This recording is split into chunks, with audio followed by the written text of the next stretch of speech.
In the freezing winter of 1959, a group of young hikers set out on what was supposed to be the adventure of a lifetime. They were experienced, skilled, and prepared for the harsh Siberian wilderness. But none of them could have known that this journey would end in one of the most enduring mysteries of the 20th century. This is the story of the Dyatlov Pass incident, the unsolved case of 9 hikers who never came back. The expedition begins. On January 23, 1959, 10 students and graduates from the Ural Polytechnical Institute boarded a train heading for the Ural Mountains in the Soviet Union. The group consisted of 8 men and 2 women, led by 23-year-old Igor Dyatlov. The hikers documented their trip meticulously with diaries and cameras. Spirits were high, and their journals show both excitement and humor. One of the last entries reads, "I wonder what awaits us on this hike. Will anything new happen?" Over the next few days, they traveled by train, bus, truck, horse, sleigh, and finally on skis, deeper into Siberia's remote wilderness. On January 28th, one member of the group, Yuri Yudin, fell ill and turned back. He had no way of knowing that this decision would save his life. The other 9 pressed forward, laughing, taking photos, and recording memories that would later become vital clues in unraveling the mystery of what happened next. Dead Mountain. On February 1st, the group began their ascent of a mountain known by the indigenous Mansi people as Kolatsiakal, translated as Dead Mountain. The name alone was ominous. By nightfall, they were only a few hundred meters from the summit. They pitched their tent on a snowy slope, exposed to brutal winds. The final diary entry read, "It is difficult to imagine such comfort on the ridge, with shrill, howling wind, hundreds of kilometers away from human settlements." This would be their last recorded words. Weeks passed without word from the hikers. Families grew anxious, and by late February, a search operation began. On February 26th, rescuers discovered the group's abandoned tent. What they found defied explanation. The tent was half collapsed, dusted with snow, and the hikers' belongings, boots, coats, equipment, were neatly arranged inside. But the tent had been slashed open from the inside. Whatever drove them out, it was sudden and terrifying enough to make them leave barefoot and underdressed in -30 degrees Celsius weather. Rescuers followed a trail of 9 sets of footprints leading calmly down the slope toward the forest. The footprints weren't frantic, suggesting the hikers walked, not ran, into the night. After about 500 meters, the trail disappeared under snow. Then came the bodies. The first discoveries. At the edge of the forest, beneath a cedar tree, searchers found the remains of a fire and the bodies of Yuri Doroshenko and Yuri Krivonishenko. They were dressed only in underwear, with no boots or coats. The cedar tree above showed broken branches up to 5 meters high, suggesting one of them had climbed it, maybe to spot the tent, or perhaps to escape something unseen. Nearby, 3 more bodies were found between the tree and the tent: Igor Dyatlov, Zina Kolmogorova, and Rustem Slobodin. They were slightly better dressed, but still without essential winter gear. All 3 were positioned as if crawling back toward the tent when they collapsed.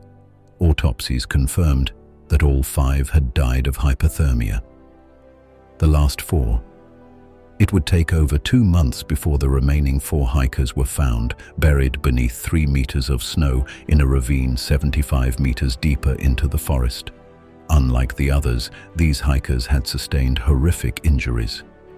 Lyudmila Dubinina and Semyon Zolotaryov suffered multiple broken ribs and massive internal bleeding. Nikolai Thibault Brignol had a fatal skull fracture. The injuries were compared to those from a car crash, yet their bodies showed no external wounds. Even stranger, Dubinina was missing her tongue, eyes, and parts of her lips. While this fueled speculation of gruesome violence, the medical examiner believed these were the result of natural decomposition in water. Still, The sight of missing eyes and a missing tongue only deepened the mystery. The last victim, Alexander Kolevatov, had a broken nose and twisted neck, but ultimately froze to death. The radioactivity clue. As if things weren't strange enough, 3 pieces of clothing recovered from the final 4 hikers tested positive for abnormal levels of radiation. The contaminated items belonged to Kolevatov and Krivonishenko, both of whom had previously worked in facilities tied to nuclear materials. Some believe this explained the radiation, while others insist it was evidence of a darker cover-up. The UFO connection. Adding to the intrigue, several witnesses in the region reported seeing mysterious glowing orbs in the sky around the time of the hikers' deaths. Some fellow hikers even captured a blurry nighttime photo of a strange light source, possibly a fireball, rocket, or meteor. Could the group have been spooked by something in the sky? Theories range from secret Soviet military tests to UFO encounters. But despite the eerie timing, no concrete evidence links the orbs to the tragedy. Over the decades, countless explanations have been proposed. Avalanche theory, the most popular, but the site showed no signs of a major avalanche. Animal attack, unlikely, since the tent was cut from inside and no animal tracks were found. Military testing, plausible, considering radiation, but no firm evidence exists. Paranormal or UFOs, fascinating but impossible to prove. So what truly happened? A plausible explanation. One credible theory focuses on the group's homemade stove. Inside the tent, rescuers found partially eaten food and evidence the stove had been used. After disassembling it for the night, it's possible hot embers reignited, filling the tent with smoke. Panicked and unable to breathe, the hikers slashed the tent open and fled. Once outside, in the freezing wind, they realized their mistake. But it was too late. Some tried to start a fire in the woods. Others attempted to return to the tent but succumbed to hypothermia. The final 4, seeking shelter in the ravine, may have been caught in a small avalanche or fall, explaining their devastating injuries. Even the burn marks on some clothing could be explained by sparks from the stove or improvised fires. It doesn't answer every question, but it provides a more grounded explanation than aliens or secret weapons. The official conclusion. In May 1959, Soviet investigators closed the case with this vague statement. The cause of death was an unknown compelling force which the hikers were unable to overcome. It was hardly a satisfying answer, and it ensured the Dyatlov Pass incident would live on as one of history's greatest unsolved mysteries. 9 young hikers set out into the Siberian wilderness, and none returned. Their bodies told a story of fear, confusion, and suffering, but never revealed the full truth. Was it an avalanche, a stove accident, a military cover-up, or something stranger still? More than 60 years later, the Dyatlov Pass incident remains an icy riddle frozen in time,